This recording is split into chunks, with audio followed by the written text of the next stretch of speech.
So the Indiana Fever are looking legit. They are finally looking like they're a good team. They finally have an identity. It's not just, let's go and pray that Caitlin Clark bails us out this game. Let's pray Aaliyah Boston bails us out the next game. Let's pray that Kelsey Mitchell going GOYs gets us buckets this game. Like, literally, that is what it was for the first half of the season. No tactics, just vibes. But they're finally on a roll, and they have finally gone on a big win streak. Before we get on to it, though, if you guys are new to the channel, subscribe. If we can hit 10,000 subscribers by tip-off tomorrow, that would be ridiculous. Like, that would be absolutely ridiculous. We are 199 subscribers away from 10K. I want to hit that by the end of the month, and there's 8 days left in the month, and it's looking like we're going to do it. But anyway, let's talk about the Indiana Fever right here. So, big changes that they have made to their team that have really improved. One, Caitlin Clark is a point guard, not a shooting guard. Caitlin Clark, the team is best. And this is not saying like, oh, Erica Wheeler is terrible, because I don't think she's great, but she's a garbage shooting guard. She's a really garbage shooting guard. I think she should be on the court for 6 minutes a game when Caitlin Clark's off the floor. Like, realistically. But the problem with that is that they just don't have that backup guard depth. I would, again, like to see Celeste Taylor a little bit from this team. But obviously, Chrissy Sides trusts Erica Wheeler. I don't get it, but at the end of the day, like, it is what it is. Sometimes coaches are like that with certain players. But when it comes to this roster, the Indiana Fever, they have got a point guard that is completely fine as far as pushing the pace goes. When they play a tempo, you saw there was a play, literally, it was like, even when Wheeler dribbled up the floor, you can see the rest of them running, especially at the start of the game against the Mystics, the way they were just blitzing teams. They were running fast. Caitlin Clark is playing this like almost like Showtime point guard, getting the ball forward, getting the ball to everybody, just spraying passes around, not even looking for her own shot early in games. Just getting everybody involved, and it's looking really good. So, like, for everyone being like, oh, these players are holding back Caitlin Clark, at the end of the day, the goal is to win games.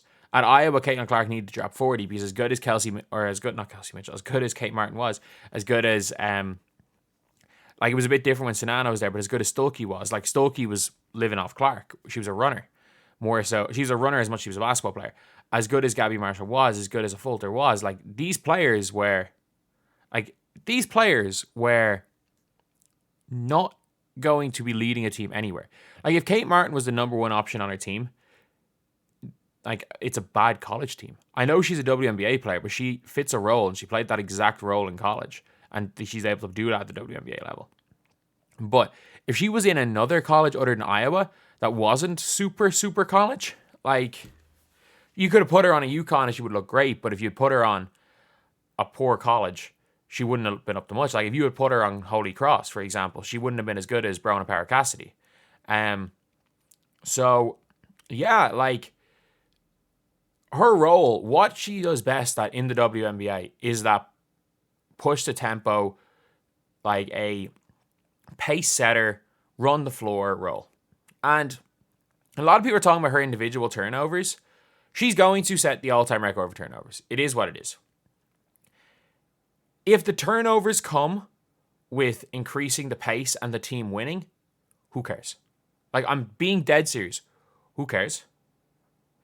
Because if the team's turnovers are low, the reason is that a lot of the difficult passes and a lot of the good things the team gets comes from her style of play.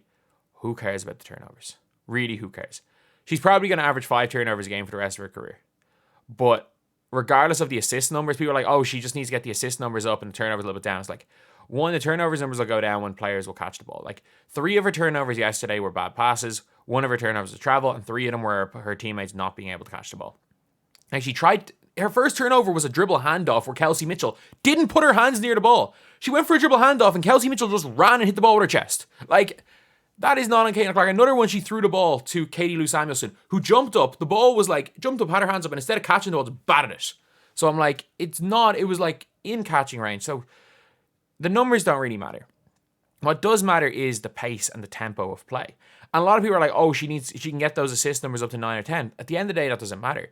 Because an awful lot of the time when Caitlin Clark draws the gravity and is able to kick to a shooter, who then the team scrambles and they kick to an even more open shooter. So the amount of hockey assists she gets is crazy. And this is what we call a team that's moving the ball. Like, if you want to look at some of the best passers in the world, assist numbers don't mean everything. Like, some great passers, some great passing teams. Like, if you want to look at the best passing team probably in the history of basketball, it's the 2014 Spurs.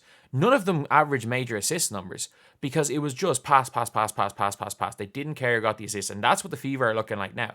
This is looking like a team that is rolling.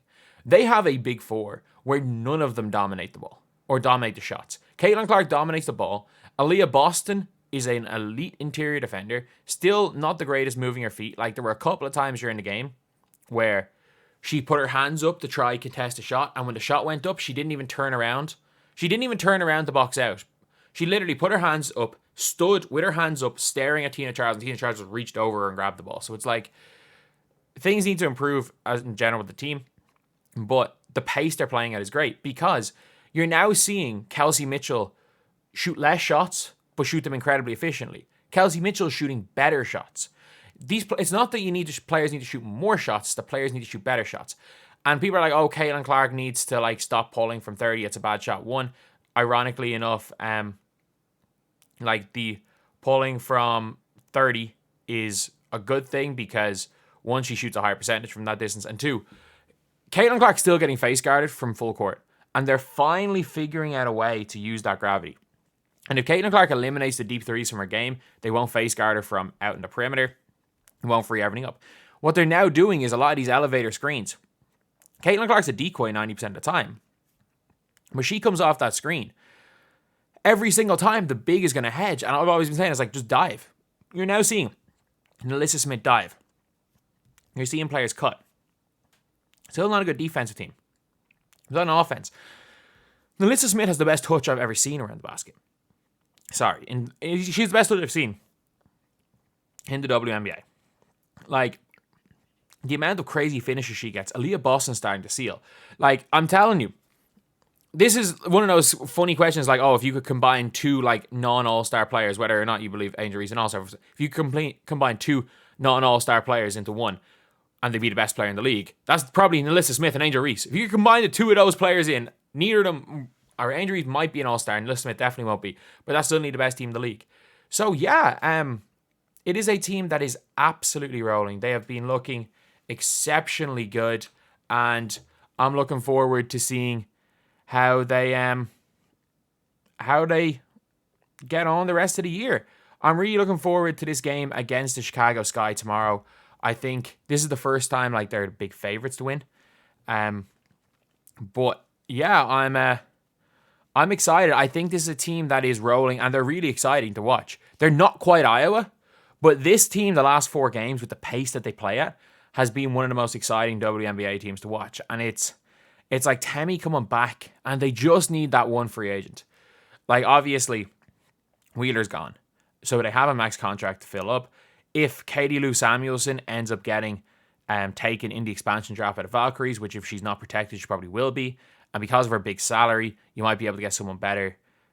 But again, she's been pretty decent as well off the bench. But like, you have got a team that is one piece. There is missing one piece from being exceptional, because your 3 best players are 23 years and younger, or maybe unless it's 24, but they're all really young for WNBA terms.